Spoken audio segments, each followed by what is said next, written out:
Welcome sa Dries TV. Kung interesado ka sa ganitong news, huwag kalimutang isubscribe ang ating YouTube channel. Maraming salamat! Welcome back again sa ating YouTube channel mga kakimpaw, and sa update natin ito ang pag-uusapan natin ay tungkol sa mga importanteng kaganapan kina Kim and syempre kay Paula Avellino.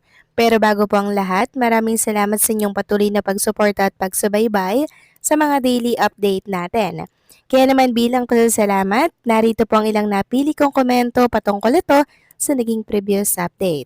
Unang komento mula po ito kay Ginang Norma Coles. Sabi niya po dito, ang saya pakinggan ang inawit nila. Tumpak na tumpak ang bawat lyrics. Tugma talaga para sa kanila. Nakikinig ang Kim Pao di lang sa atin kundi sa buong Kim Paulandia. Always praying for them. Both sana hanggang dulo ang pagmamahalan sa dalawa. Dear, salamat sa mga ayuda mo araw-araw. Huwag ka sanang mapapagod sa paghahatid ng mga balita tungkol kina Kim at Paulo. God bless us always. Nako, maraming salamat po Ginang Norma Col dahil lagi po kayong andyan. Huwag po kayong mag-alala, hindi po ako magsasawang maghatid ng mga balita kay Kim and syempre kay Paula Avellino. Kasi alam ko po na marami kayong nag-aantay ng mga paayuda na nakakalap natin sa mundo po ng social media. And salamat po dahil andyan lang kayo at hindi po kayo nangiiwan sa mga bawat update na binabahagi ko po sa inyo. And tungkol naman po sa mga inawit ni Kim and Paula Avellino sa ASAP kahapon, yes mga kakimpaw, tugmang-tugma, tumpak na tumpak ang bawat lyrics, tumutukoy ito sa kanilang dalawa ni Paulo. 'Di ba mga kakimpaw? Na para bang sila po yung tinutukoy sa kantang yon. Tama po kayo dyan. Sana nga po hanggang dulo na ang pagmamahala ni na Kim and syempre ni Paula Avellino kasi talagang nakikita ko kay Paulo yung lalaking mamahalin si Kim habang buhay. At wala tayong ibang gusto kundi kung saan masaya si Chinita Princess and syempre kung saan siya mas makakabuti or kung saan siya nababagay mga kakimpaw at iingatan ng sobra-sobra. And walang iba kundi yun ay si Paula Avellino. Kaya keep praying lang mga kakimpaw dahil naniniwala ako na pag pinagpipray natin, bibigayan sa atin ang ating poong may kapal. 'Di ba? So maraming salamat po sa komento, Ginang Norma Cole. God bless po and mabuhay kayo. Next comment naman mula po kay Ginang Mila Carillo. Sabi niya po dito mga kakimpaw, pwede ba yung walang alam nagbibiro lang yan? Bakit ito mga bashers? Bigyan agad kahulugan ng Kim Pao para may masabi lang yan. Sa stress lang tayo. Wag mong pansinin basta masaya sila, masaya rin tayo. Busila kang puso naming mga senior fans. Solid Kim Pao. Mag-tour naman ang Kim Pao sa buong bansa. Happy kami sa aming idol. May blessing na naman ang Kim Pao. Ang pagbibiro ni Pau hindi sagabal sa fans. Maligaya kami sa lahat ng tagumpay ng aming idol. Si Lord gabayan kayo ng Panginoong Diyos. And syempre, ituloy lang ang goal ninyo. Have a good work. Nandito lang kami hanggang dulo. Thanks God. Bless always. Ingat lagi, Kim Pau. God bless. Love always, Kim Pau fans. Solid senior, tapat tiwala kami sa Kim Pao. Support blessing lang tayo. Abangan natin ang movie or teleserye. So maraming salamat sa komento, Ginang Mila Carillo. Yes, tama po kayo dyan. Buong mundo ang lilibutin po ni Paulo and Chinita Princess. Hindi lang buong bansa, kundi buong mundo po, Ginang Mila Carillo. And doon pa lang po, talagang panibagong blessings na naman yan for Kim and Paulo. Kaya naman, suportahan natin sila dito.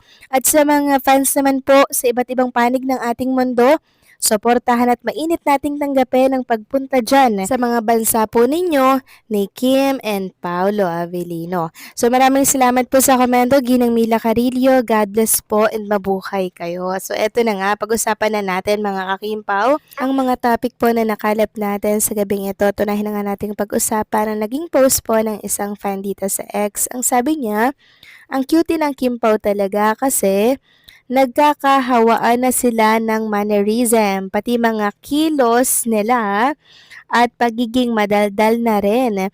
Tapos minsan din si Kimi tahimik sa social media, nahawa na kay Paulo. Jowa coded talaga yan. Then sabi pa ng isa, yung tinginan, yung higpit ng hawak kamay nila iba. Himlay malala, this song is really them. Dito ako sa part ng song na ito, nakakaiyak at nakakakilig. So parang sila talaga mga kakimpo, yung tinutukoy dito sa lyrics ng song na kinanta po nila. Talagang parang, para bang sila po yung bida sa song na yun, mga kakimpaw. Nakakatuwa lang, no? Ang galing talagang pumili po, mga kakimpaw, ng management or si Kim and Paula Abilino kung sila man nga po ha, ang pumili ng naturang song. At alam nyo ba mga kakimpaw, kung meron lang pong mga best or award na makukuha sa pagpunta dyan sa ASAP, naku, ang dami sigurong nakuhang award ni Chinita Princess. Sabi nga dito sa isang post sa X, Best Dress Award, Drop Dead Gorgeous Award, Joe Dropping Stunner Award, Most Popular Love Team Award, at Panalo sa Puso ng Isa't Isa Award. Grabing dami naman yan. Kasi alam nyo mga kakimpaw, ang lakas talaga ng tambalan ni Kim and Paulo Avellino, no? Talagang sila yung pinakamalakas na tinilaan doon kahapon sa ASAP stage. Sobrang namiss kasi sila, mga kakimpaw, ng mga tao, ng mga televiewers, kaya kahit nasa bahay lang tayo, sobra talaga tayong kinilig, no? And naglululukso talaga tayo sa tuwa. Sana muling maulit ito, mga kakimpaw, no? Nang sa ganun, maibsan natin or maibsan yung pagkamiss po sa kanila. Samantalang next topic naman tayo mga kakimpa. Wala pala si Chinita Princess sa It's Showtime, no, kanina. Hindi po kasi ako nakapanood. Meron tayong pinuntahan kasi kanina. So ngayon, maraming nagtatanong, bakit daw wala si Chinita Princess dito sa It's Showtime? Tapos, parang may sinabi daw si Darren na parang safe travel daw kay Chinita Princess at laman po yan ng mundo ng social media. And sabi nga po ng marami na baka kasama daw si Paula Avellino, mga kakimpaw, kasi hindi daw nag-update si Chinita Princess. Sabi nga po ni Ma'am Annabel, sure kasama si Paulo, si Kim may post yan pag siya lang ang may lakas ay lakad at di kasama si Paulo kaso walang upload, it means magkasama yan. Meron namang nagsasabi na baka doon nagpunta si Kim Chu sa Cebu para bisitahin nga po ang House of Little Bunny at magkakaroon din daw di umano ng panibagong franchise ng House of Little Bunny. So another blessings na naman to. Sabi kasi ni Ma'am Charlita, di ba may nabanggit si Kim na magkakaroon ng branch ng Little Bunny pero hindi niya sinabi kung saang lugar.